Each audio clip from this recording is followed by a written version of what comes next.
गांव में अकेले रहते बूढ़े पिता की मृत्यु हुई तो विभिन्न शहरों में बसे दोनों भाई पिता के अंतिम संस्कार के लिए गांव पहुंचे।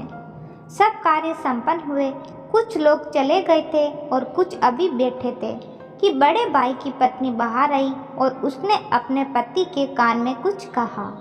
बड़े भाई ने अपने छोटे भाई को भीतर आने का इशारा किया और खड़े होकर वहां बैठे लोगों से हाथ जोड़कर कहा, अभी 5 मिनट में आते हैं।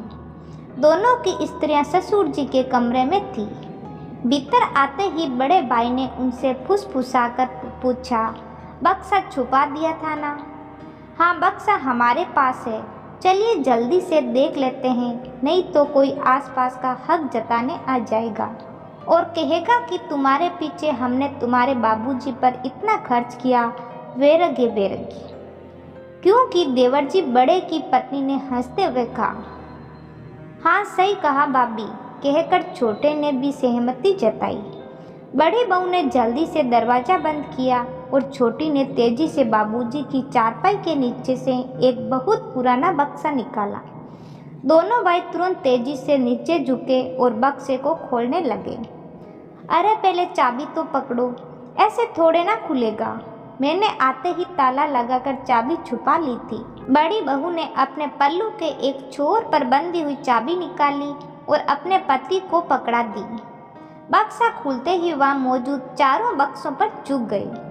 उन्हें विश्वास था कि इसमें माँ के गहने, अन्य बहुमूल्य वस्तुएं होगी, परंतु बक्सों में तो बड़े और छोटे की पुरानी तस्वीरें और छोटे छोटे कुछ बर्तन, उन्हीं दोनों के छोटे छोटे कपड़े सहेज कर रखे हुए थे।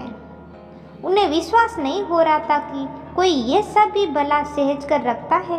चारों के चेहरे निराशा से भर गए। तभी छोटे भाई की नज़र बक्से के कोने में कपड़ों के बीच रखी एक कपड़े की थैली पर गई। उसने तुरंत आगे बढ़कर उस थैली को बाहर निकाला। ये देखकर सबकी नज़रों में अचानक चमक आ गई। सभी ने लालची नज़रों से उस थैली को टटोला। छोटे भाई ने उस थैली को वहीं जमीन पर पलट दिया।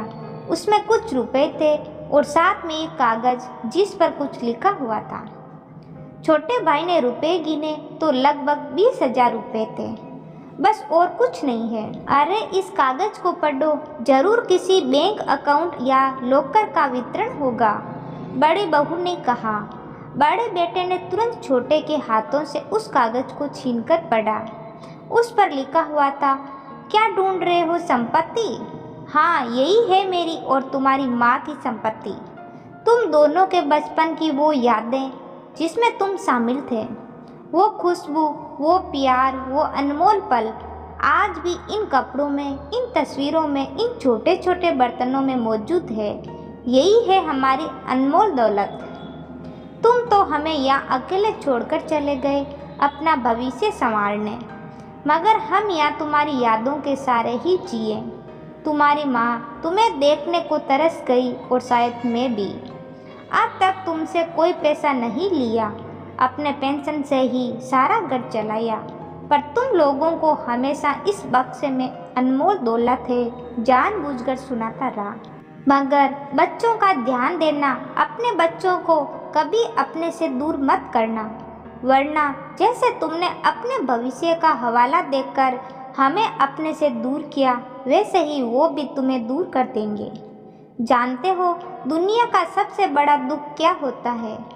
अपनों के होते हुए भी किसी अपने का पास नहीं होना। जीवन में उस समय कोई दौलत, गहने, संपत्ति काम नहीं आती। बच्चों, मरने के बाद भी मैं तुम पर बोझ नहीं बनना चाहता, इसीलिए ये पैसे मेरे अंतिम संस्कार का खर्च है। पूरा कागज पढ़ते ही बड़े बेटे के साथ साथ छोटा बेटा भी फूट फूट कर रो पड़ा।